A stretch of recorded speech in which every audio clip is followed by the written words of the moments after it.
I'm Maggie. Hi, I'm Mark, and this is Spatial Report.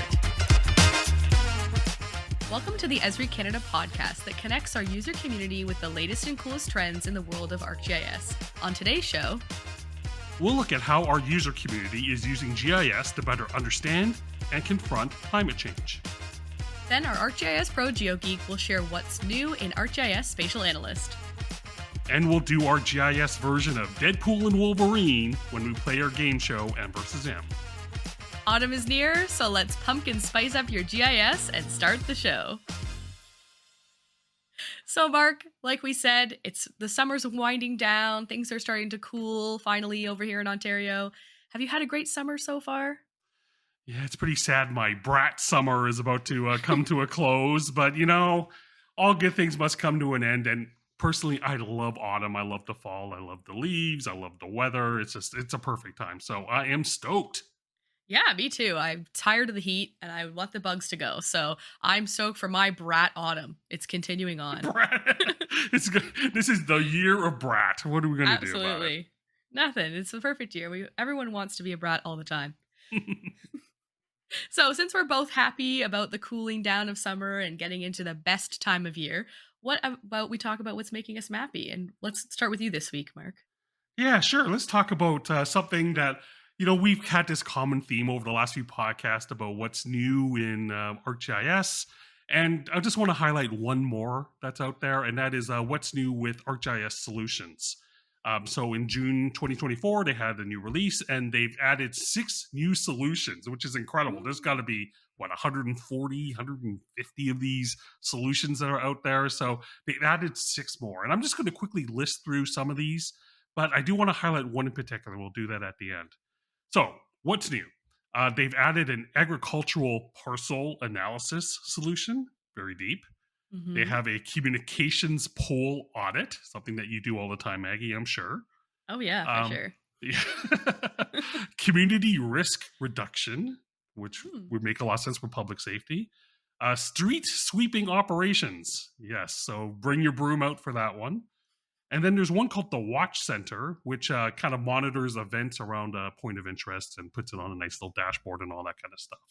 So those are pretty specific solutions that they built, but I think there's one that might be of particular interest for our users, and that is something called the GIS Request Management Solution. So the whole idea of this solution is to be able to promote GIS within your own organization. So it comes with a hub page. It comes, and that hub page will highlight, your GIS department. And then it will also come with a request. So a little survey will pop up. So if someone wants to make a request for a GIS service, they can use that survey. And then you'll have a web app and you'll have a dashboard to be able to monitor all of these different requests that are coming in. So I think that this solution would be really useful for a lot of our GIS departments to be able to self-promote themselves within their organization, to be able to show what value that they have, and then to also be able to manage different requests that come in to that GIS department. So if you ever get a chance, take a look at that particular solution, and hopefully a lot of our organizations can leverage this. Absolutely. That sounds great. I know the ArcGIS Solutions team is always just coming out with hit after hit. So that's right. It's good to hear about more. Yeah. We love ArcGIS Solutions here, for sure. Yes, indeed. And we need to know what's making you Mappy this month. So what's going on? Yeah, so pretty recently, not this month, but just last month, ArcGIS Online, the team over at Esri Inc. announced that they've been certified in the FedRAMP Moderate authorization. So that's an American standardization. It's the Federal Risk and Authorization Management Program by the United States government, but it's a security level for websites or cloud services. So it's just a step in the right direction for ArcGIS Online. It's pretty exciting to see that they're moving towards this very secure platform. They've been working in that level for a while now, but they're officially there. They've been recognized, and I know that the ArcGIS Online team is also now working towards the ISO 27001. That's more of like an international or European focused requirement for web security. So that's coming up hopefully at the end of 2025, but just a big thing that happened in July that I wanted to point out because it's pretty exciting for ArcGIS Online, and it just keeps on getting better and more secure, which is so important in the day and age where, everything online potentially opening up to risk if there's a lot of cyber attacks that happen. So the more security, the better when it comes to our hosted content.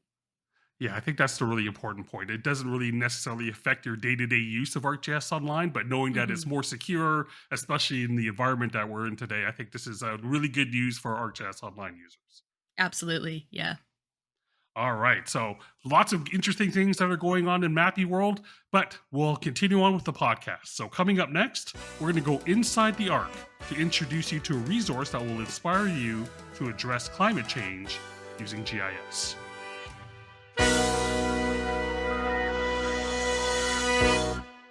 At the forefront of many of our global conversations is climate change. GIS is a critical tool to help us understand and tackle the impacts of a changing climate, from tracking extreme weather to modeling environmental scenarios. GIS enables stakeholders to make informed decisions and drive effective climate action.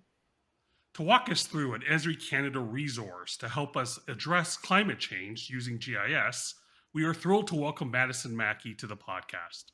She's a technical solution specialist with the President's Office and is the creator and curator of our climate change data and resources site. Madison, welcome to the podcast. Thank you so much. Hi.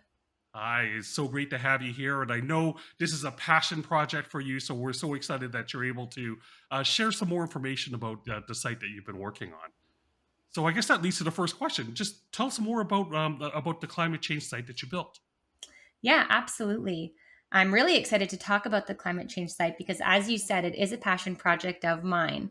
And it was originally created about a year ago, and we've been adding on to it, developing it, and growing it ever since.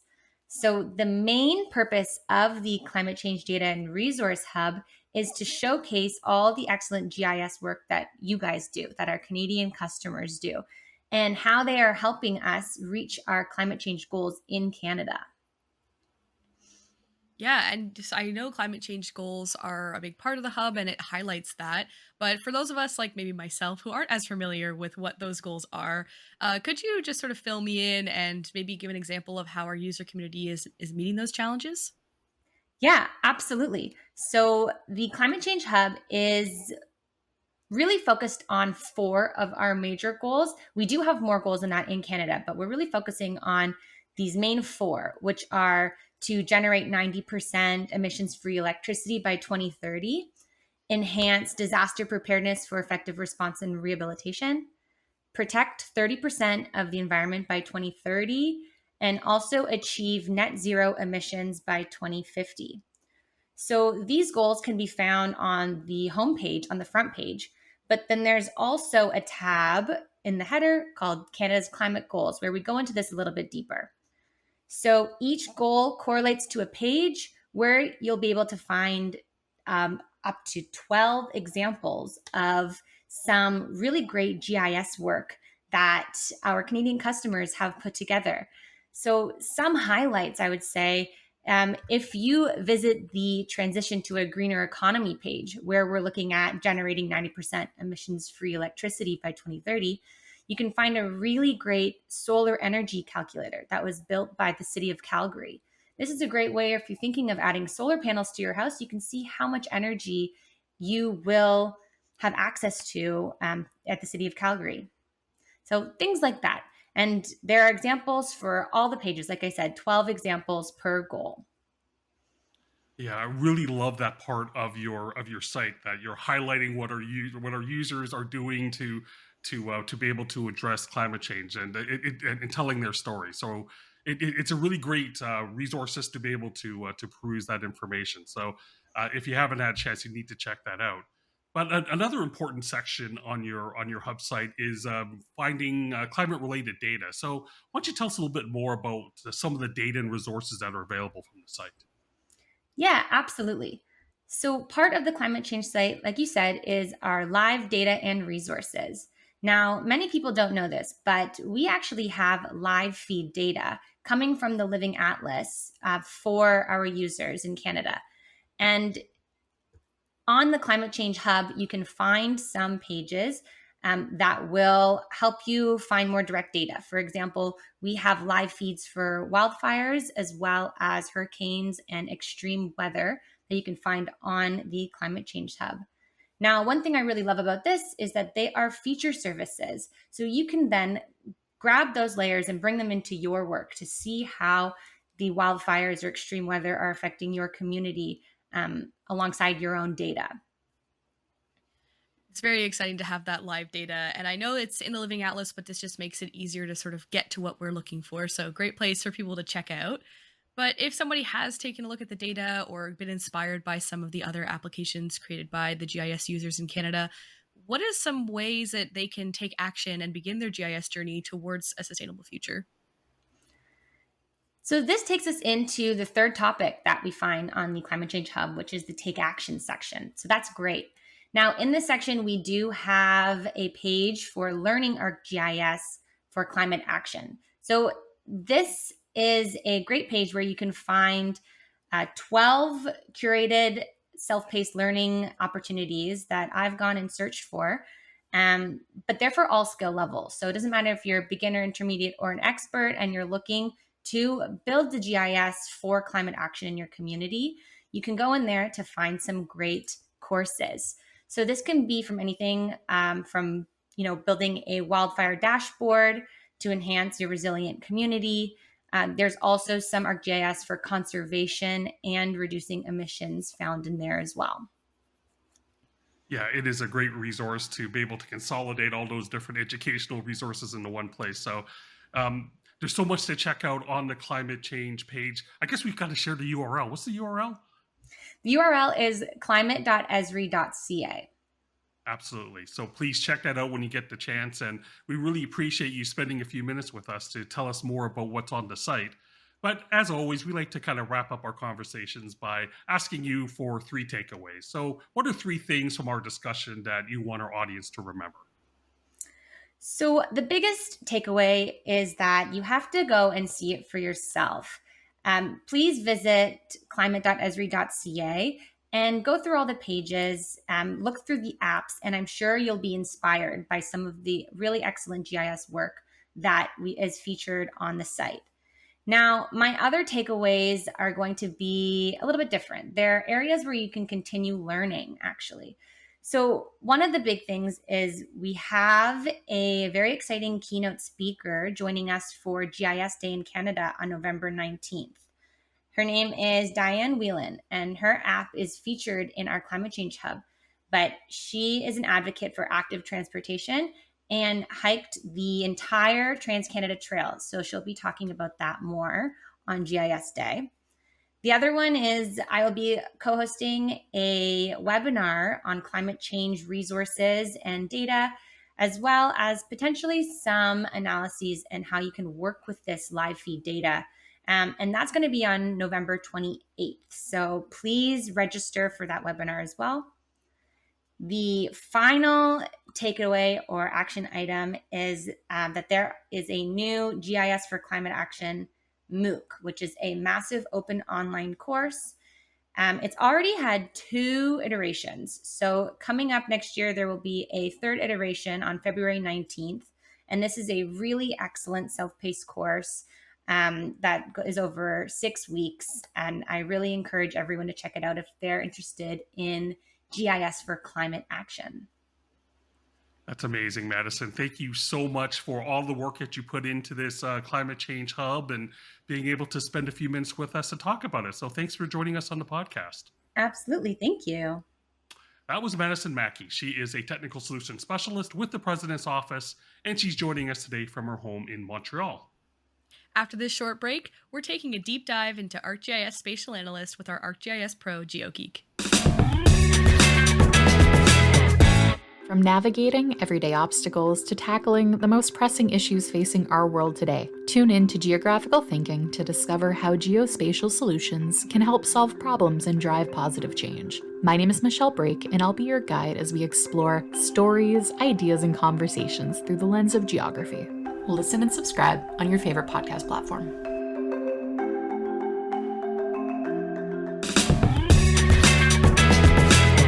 It's time for the GeoGeeks, our regular segment where we bring in a subject matter expert to tell us what's noteworthy in one of our core ArcGIS products. And today we welcome back my partner in crime, Allison O'Brien. She's our resident expert for all things ArcGIS Pro. Hi, Allison. Welcome back.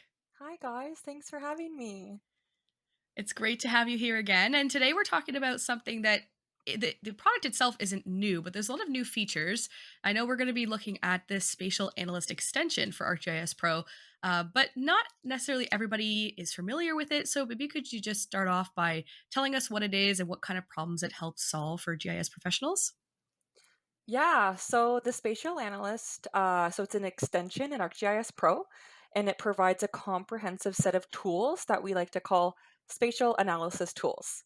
So it allows you to perform various types of spatial analysis, such as surface analysis, suitability modeling, distance analysis, and then statistical analysis.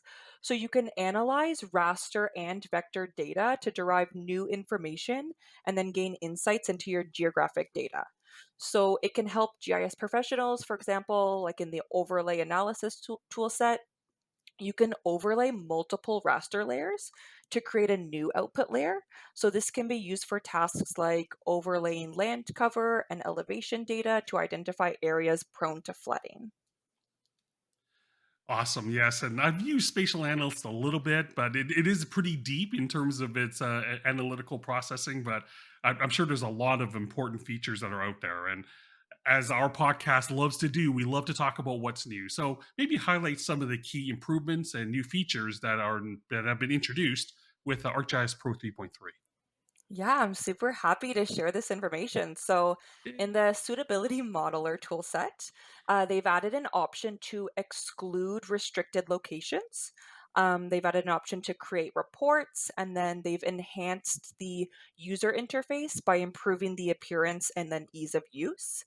Next up, they've improved the density analysis toolset. So they've created some great algorithmic updates to the space-time kernel density tool.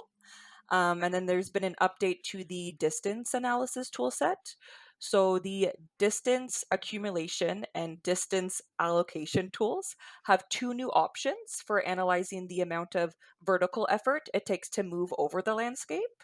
And then one more thing I'd like to mention is that there's been an update to the surface analysis toolset. So for the surface parameter tools, in the output raster, a customized default renderer is now applied to make the results from various settings of the parameter type more like visually distinctive. So we're really stoked about that update.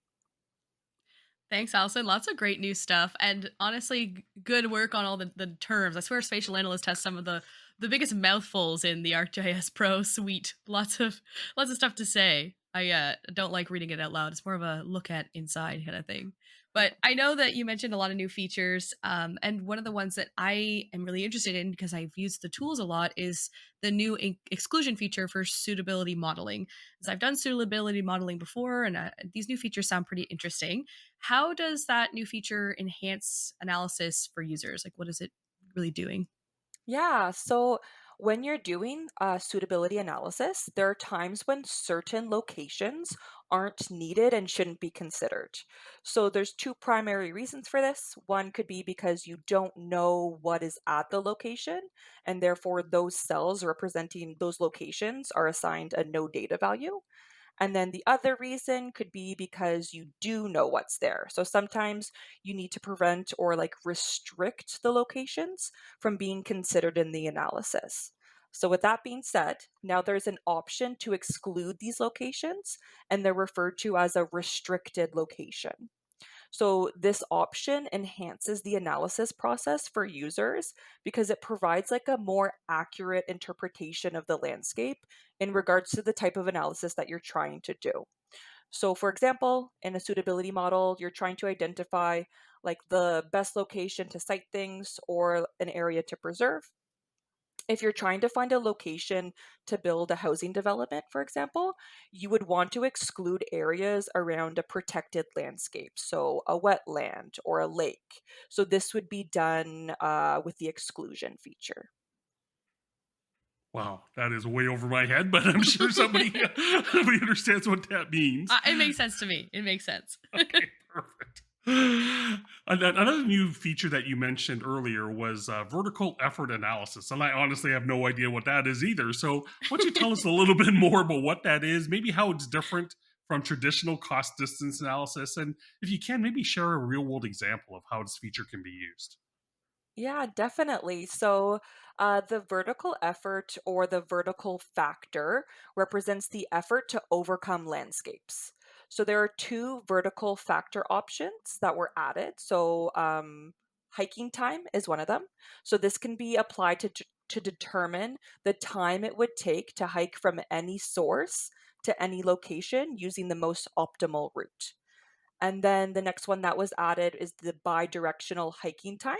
So this finds the average time to hike one direction in an out and back trail, hiking trail, along the most optimal route. So an example of how you would use this like a vertical factor or like a vertical effort would be to include it when we're trying to find how long it would take a firefighter to traverse a landscape as they need to quickly and efficiently reach a wildfire to contain it, right?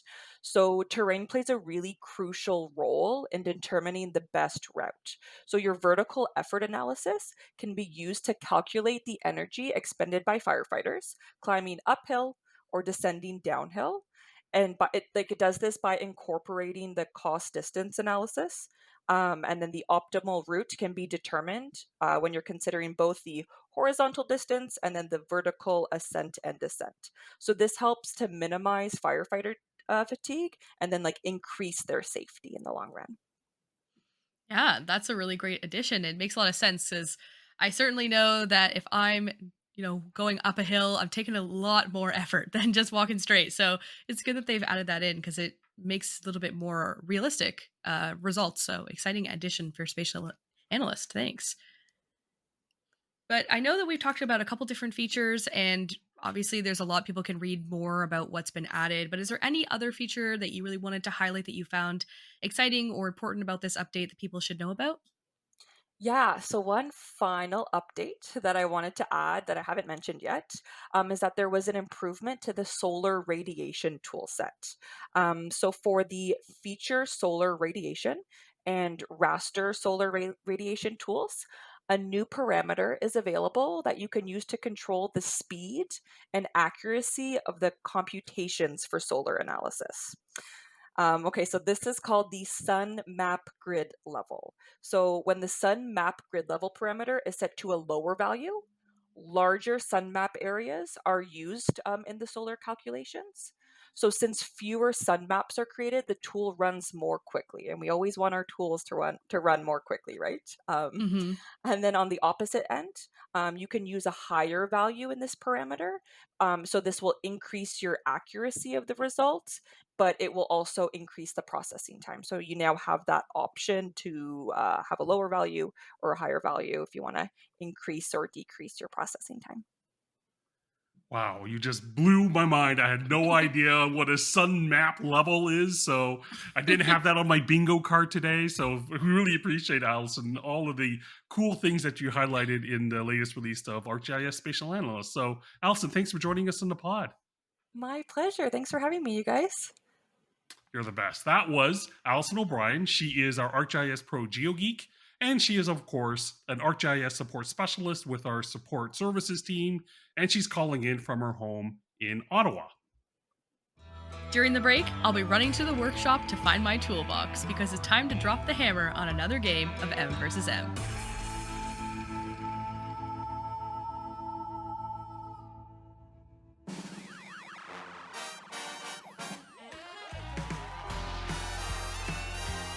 It's me. Hi. I'm the problem. It's me. That's right. It's time for another L in M versus M. Oh, you're always such a downer, Mark. You have a good chance, I think, as usual. There's a chance for you here.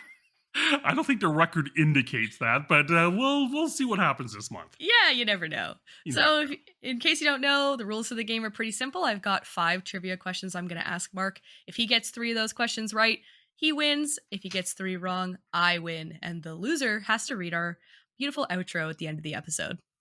It is a touching piece of poetry, but somebody's got to do it. Exactly. Right. Well, let's get right into it. Let's not waste time.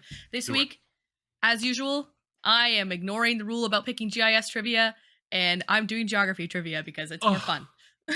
What? So don't worry. There's nothing more fun than GIS tools. Come on, what are you talking about? I'm running out of tools to talk about. So here we're going to talk. Last month we talked a lot about the Olympics, but right at the end of the month, the beginning of this month, we had another exciting event, the Paralympic Games that happened. So I think that I want to give some love to the Paralympics because it's a really exciting event and there's a lot of interesting stuff that happens. So these are going to be questions based around that sporting event for you. I'm excited. Let's go. All right. So the very first, before the Paralympics actually started, there was another sporting event that sort of became the Paralympics. This happened in 1948 in a hospital for veterans. It was a sports competition that one day, again, became the Paralympics. Do you know where this happened? You can just name a country. That's fine. Ooh, boy. Okay. I want to say because the Olympics was sort of birthed in France. Sort of the original or sort of the reincarnation of the Olympics. So I'm going to try France. Let's see what happens here. Close, pretty close, but it was actually in England. It's Spokes Mandeville. You might have heard of that place because the games were originally the Stokes Mandeville Games. They were located 60 kilometers north of London in England. Yeah, so that interesting. Okay. Originally made to as a method of rehabilitation for veterans, and eventually Netherlands joined England for the first international games in 1952. So pretty cool. All right, one strike against me. I get it. Yeah, but you're learning, so that's exciting. I'm learning. That is true. Okay, next question. The first Paralympic Games, which were the 9th version of the original games I mentioned, happened in 1960. Do you know where they happened? If you can name the city or the country, I'm happy with either. Oh boy, 1960. Okay, so I'm not sure if they coupled the Paralympics with the Olympics in the same city, because I want to say 1960 is Rome, Italy. Is that your answer? That's what I'm going to go with. You're right. It was in Rome, Italy. So nice job. Okay. That's good answer. But yes, that was where the first official Paralympic Games happened. Really cool. Okay. I didn't realize it was that early. Interesting. Okay. Yeah, they've been around for a long time. So, okay. Goalball, which is one of only 2 sports that's like very specific to the Paralympics, was first introduced in the games in 1976. Which city were these Paralympic Games held? Oh, see, now this is an easy one. You gave me a softball for us oldie Canadians. It was in Montreal. Wrong, Mark. What? The Paralympic Games in 1976 were in Toronto, Canada. No way. Yeah, they're not always in the same place. So that was in Toronto. They're often in the same country. If we get to the last question, we'll learn more about that. But they're usually in the same country, but not always in the same city. That was a trap. How dare you? I wanted to see what you know. You were alive then, so maybe you saw. Barely. Okay. As a sweet baby. Yes, that's watching true. The Olympics, Paralympics. Okay, so one more question wrong and you're out, but let's see if you can get it right. All right, this is another country. Also 1976. They had 2 events in the same year for the Paralympics. Was the first Winter Paralympic Games. Do you know which country hosted those? Oh boy, 1976. Okay, so 1980 was Lake Placid. So don't worry so much about the other Olympics. This is no. I am going to say Innsbruck, Austria. That is a really specific and great guess, but it's actually Sweden that had the first Paralympic Games. So, yeah, sorry about it. But again, I am the winner. In case you did want to know, the last question is about the first place. It was the first time that they actually had the Paralympics and the Olympics in the same site. So maybe the same city before, but the same exact site. 2 weeks after the Olympics, the Paralympics were held. That was in 1988 in Seoul, Korea. Oh, okay. That's Yeah. really interesting. See, I think that's kind of what I had in mind when I think of the Paralympics is sort of that 2-week period and then they do it after. Anyway. Yeah, that's a newer thing. They didn't always do that. Oh my gosh, do I have to read this outro one more time? Oh, it hurts. You're the so best bad. at it. It's good for everybody when you lose, especially for me. It's always for Maggie. Fine. Thank you for joining us for this episode of the Spatial Report. Please check out our website at esri.ca/spatial report to learn more about the topics we covered today. We also post videos of our interview segments on the Esri Canada YouTube channel. And don't forget to subscribe to our monthly Getting Technical newsletter that highlights all the latest news in our technology. This podcast is brought to you by Esri Canada, a technology company that empowers people and organizations by the science of where. Thank you, Samson. It's been an honor and pleasure to spend this time with you. Let's do it again next month. Absolutely. I'm looking forward to it. All right. Until then, happy mapping.